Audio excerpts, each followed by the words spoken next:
Roche.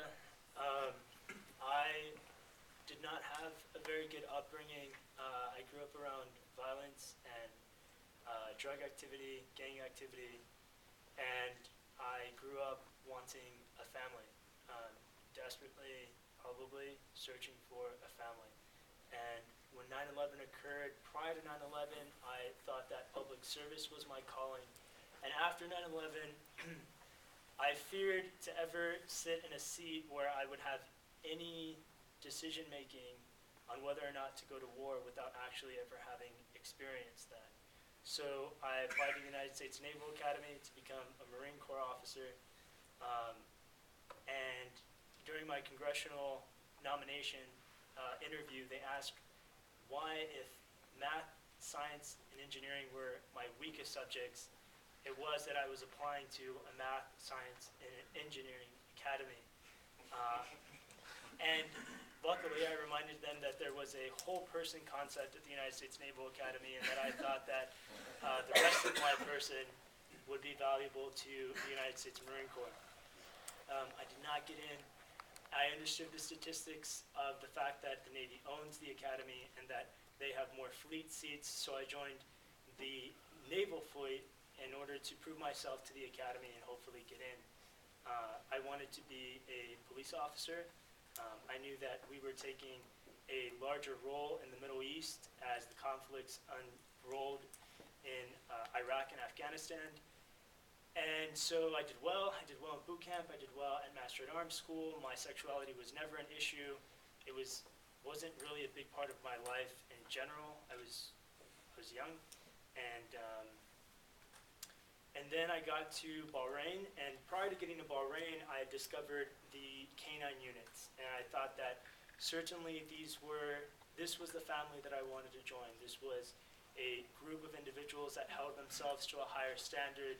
And this is where I would find that cohesion and that family that I was looking for. The first thing I did when I got to Bahrain was to try to earn my place amongst them. I did earn my place amongst them. I was sent to canine school to specialize in explosives. I thought that that was the most valuable asset to the military at that time. Our troops were being killed mostly by explosives and not by bullets. Unfortunately, earning my place meant that I walked into a unit with an awful history of corruption and hazing. A later investigation would show that there were in the unit 93 counts of abuse, 27 counts of Uniform Code of Military Justice violations, and unfortunately my hazing was focused around the fact that I would not say whether or not I was gay. There was a lot of solicitation of prostitution. It was cultural there, and I refused to do it, not only because I'm gay, but because I think the idea itself is disgusting and immoral. That was reason enough for them to be certain that I was gay. So the hazing took on my being forced to eat dog food, being tied to chairs, left in dog kennels with feces, forced to simulate gay sex on camera with military working dogs in the room that were trained to kill. These are just some of the things that are expressed in Navy documents, none of which I've ever said that isn't supported by the military's own reports, luckily, which is just something that's very fortunate of mine, that that investigation exists, because there's so many service members who experience the same exact things and don't have the documentation to prove it. That investigation also resulted in the suicide of my mentor, and by the time I did get to the Naval Academy Preparatory School, I was pretty distraught. I had to focus on the fact that I had done little, if anything, to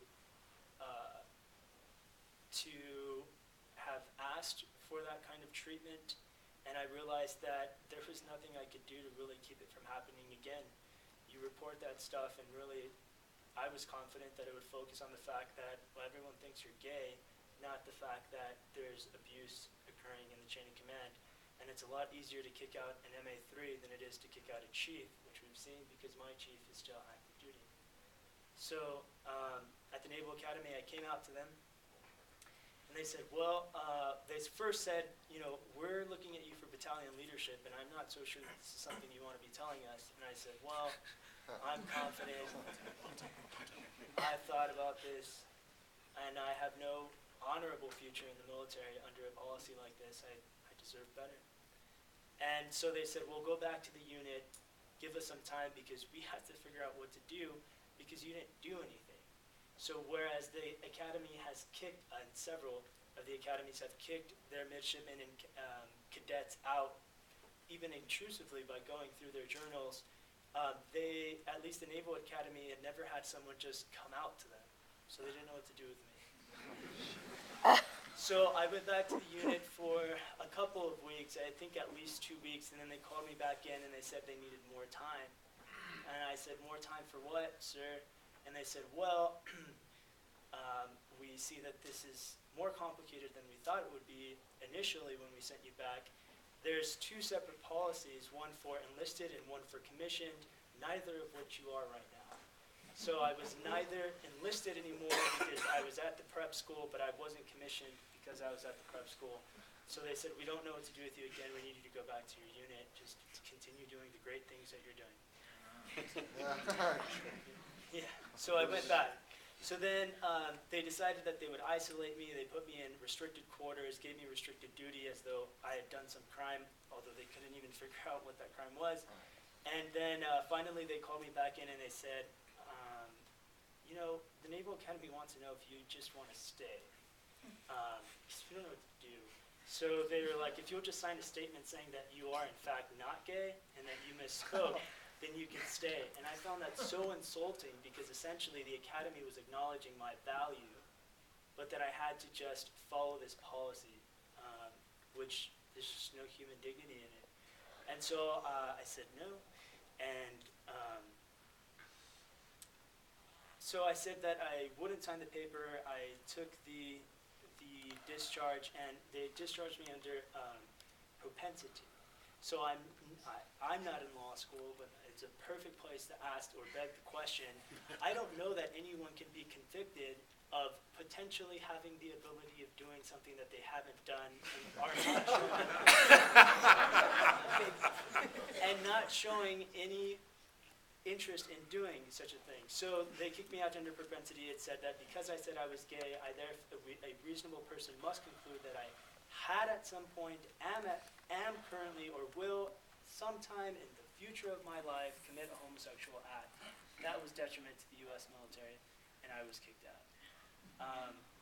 I was in an awful place when I first got out, not only because of what I had gone through, but because I had to deal with the fact that I had given them the only thing they couldn't take from me, which was the academy. So they took a lot of things away from me in the Middle East, but the academy I pretty much gave up to them, and I had to make peace with myself why I couldn't just go forward and keep my mouth shut and play the game. A few years later, at a Prop 8 rally protest, after our California Supreme Court decided to uphold a proposition to ban gay marriage after they had just ruled that gay marriage was our right in the state of California. I was ready to get arrested. I did get arrested, but I was wearing the American flag around my shoulders, and it caught attention of a reporter, and she said, why are you wearing the American flag as you're being arrested? And I said, well, I just got back from the Middle East, and I truthfully did not think that these things were happening in America, and I can't believe that people have forgotten that gays and lesbians are citizens of this country. So she asked me if I would come in and speak. All of this unfolded. They figured out the story. I've done CNN, not Rachel Maddow.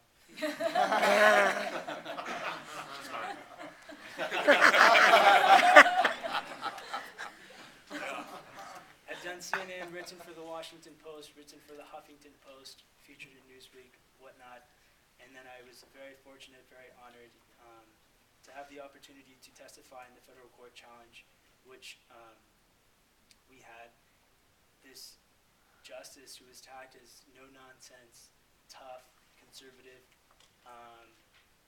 very upset over the fact that the Department of Justice had no argument, and they had no evidence, and they had no proof for this policy.